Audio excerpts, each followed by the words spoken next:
The story of LiveCorpse, real name Adam Christopher Fulton, is one often only referenced in passing. The average person's knowledge of the incident typically doesn't extend farther than a Newgrounds user committed suicide. Like, there's been some people that have killed themselves. What's the guy called LiveCorpse? Is that his name? Even less talked about is who that user actually was.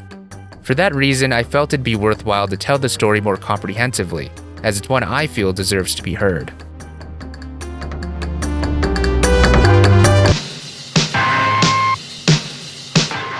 The internet of today is far different from what it was just 2 decades ago. The 2000s were a time where most introductions were over forums, and the depraved reigned supreme. It was also when Newgrounds exploded in popularity, uniquely allowing users to host their own creations for free. That initial user base primarily consisted of misfits, those who had little to celebrate in real life and sought refuge online. In that sense, Adam was reflective of the site's average user. Prior to joining the site, Adam's life was filled with anguish. His entire childhood was spent in poverty. He'd never met his biological mother until he was 15, believing her to have abandoned him. The reality was far more tragic. He later discovered that she was so dependent on drugs she couldn't support herself, let alone a child. Adam dropped out of high school in the 10th grade, and with no job prospects, enlisted into the military. He returned to Arizona sometime before 2002, where he moved into a low-end apartment his own friends described as the slums. Adam frequently cycled through low-paying construction jobs, struggling to maintain any form of financial stability. He often spoke of how the government had effectively abandoned him, and his living situation reflected this. His home was filled with makeshift solutions, like a window repaired using a Playboy magazine and duct tape. He traveled to work on a 20-year-old children's bike with no tires. He accessed the internet using a computer hooked up to a CRT TV, which sat up on a desk he'd made out of cardboard. With barely enough money to pay rent, Adam had very few indulgences in life. He had marijuana, alcohol, and eventually, the internet. He registered his account on September 6, 2003.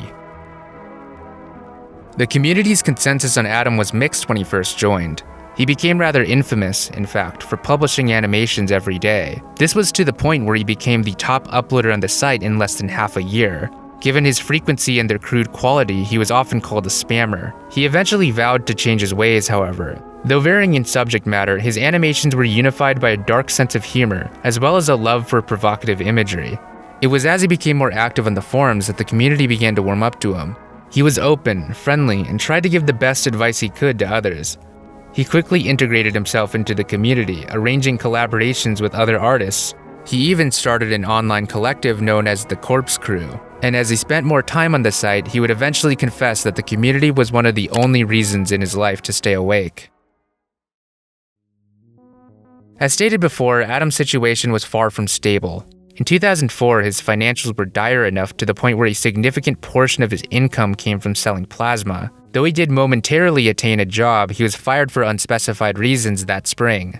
As June rolled around, and his eviction seemed impending, Adam's mental health began to decline. On June 7, 2004, he indirectly sought comfort for his position, posting a thread asking forum members how they escaped the lowest points of their life. His last post on the site would be that next day, on June 8, 2004, at 3:23 a.m.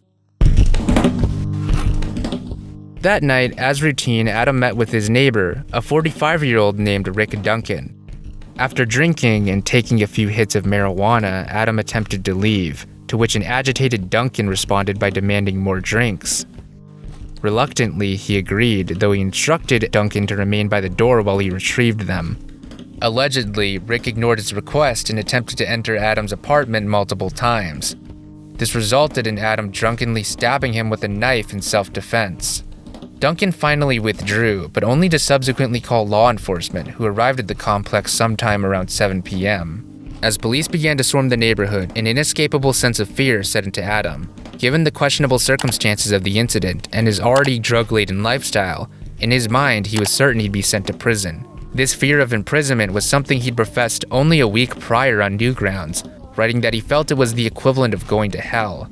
So, as his fight-or-flight senses kicked in his own words, he snapped. In an escape plan that may be better described as a failed suicide by cop, he bolted. In his drunken stupor, he came face-to-face with Officer Job Dickinson, who he blindly shot before retreating over a nearby fence. Evading police gunfire, he continued sprinting through several yards and fences, before eventually slowing his pace and removing his outer shirt. He'd escaped, but in spite of the luck, this was no miracle.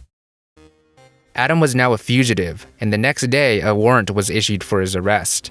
Local news outlets quickly began publicizing the incident, broadcasting his full name and photograph in hopes he'd be spotted. Despite remaining in the area, he evaded capture for 3 entire days. He hid behind various buildings and slept in dumpsters. Adam later wrote of his escape, "I wish they'd shot me dead that day. The last 3 days have been pure hell, filled with the reality that I may never see or hear from any of my family and friends again." On June 11th, Adam realized that he couldn't take the manhunt any longer. That day, he broke back into his apartment and began writing a pair of emails addressed to his closest friends and family. They were his suicide notes.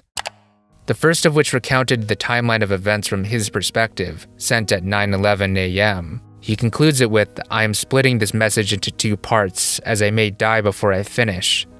The second email, which was sent nearly an hour later, is far less composed. Adam profusely apologizes to the officer for what he did, while explaining why he feels compelled to commit suicide. He writes, "I am too weak to make it in prison. I have too many mental problems. It would be hell because of my sleeping disorders, which have ruined my life many times over. I am a loner by default, and behind bars I will be constantly harassed by predators. Suicide in prison is much too painful and ineffective.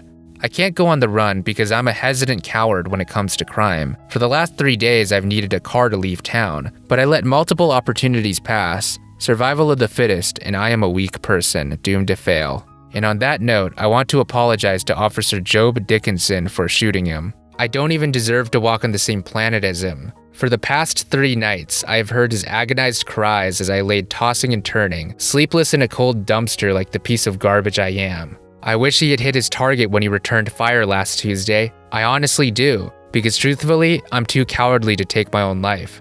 That is, until today. There is nothing that can end my resolve to end this, and end it now." He then misquotes a lyric from 9 Inch Nails' The Downward Spiral. As mentioned in the letter, Adam had a plethora of mental health issues that left him sleepless and a nervous wreck who stayed indoors for days at a time. It's unknown if he was receiving treatment for any of these disorders, though given his living conditions it seems unlikely. He then points out that although his life was already spiraling, it was that single bullet that seemed to seal his fate. "Well, 1 bullet is all it takes to make it right again," he adds. He concludes the final email with, "Anyways, it's been a good run, but I am done with this planet. I have had no other choice. This is the end for me. My time to finally rest in peace. I love you all more than words can express. Resting in peace, Adam Christopher Fulton." Upon sending the email, Adam committed suicide in the bathroom of his apartment. His body was found by investigators following a tip from his family. Both of Adam's victims were treated and released from the hospital within the 3-day time span. At the time of his death, he was only 22 years old.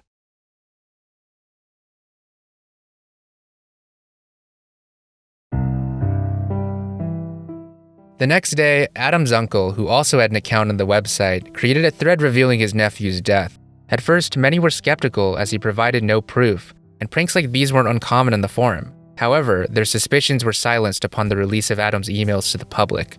With the understanding that Adam was a prominent figure in the community, he felt it was only right to disclose the letters to people whom Adam considered his closest friends. His uncle professed that he was sorry to bring the information, but that he felt obligated to, as the site was what kept him going through shitty times. While Adam was memorialized respectfully by those acquainted with him, his collaborators had more unique ways of paying tribute. Several animations and songs created by former friends recreated his final moments, in often less than savory ways. Given Adam's dark sense of humor, it's fitting in a way, though his family took issue.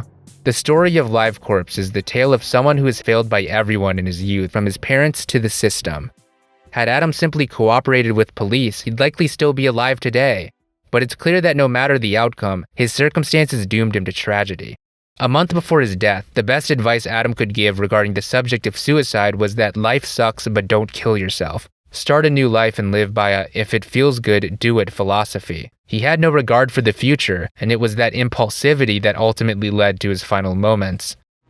Adam was a person with no guidance in life. Someone who was thrown into various systems, spit out, and forgotten.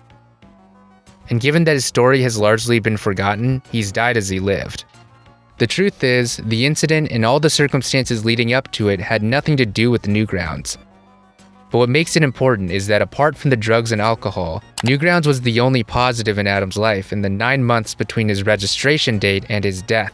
At a time when he lived alone and could only afford to eat expired fish meat, he at least had somewhere he could express himself and connect with others. So in that sense, it is poetic for him to be memorialized in the site's history, no matter how insensitive the tribute is. Upon confirmation the events were legitimate, site owner Tom Fulp wrote a post memorializing Adam. To preface them, he wrote that the emails were a rare peek into the circumstances of someone who in many ways wasn't much different from you and I. LiveCorp's profile is still available to this day, and apart from a few tribute movies, remains the same as he left it in 2004. In a statement that rather accurately surmises his life, his biography reads, "We like to think we spend our time preparing to live. In reality, we are preparing to die."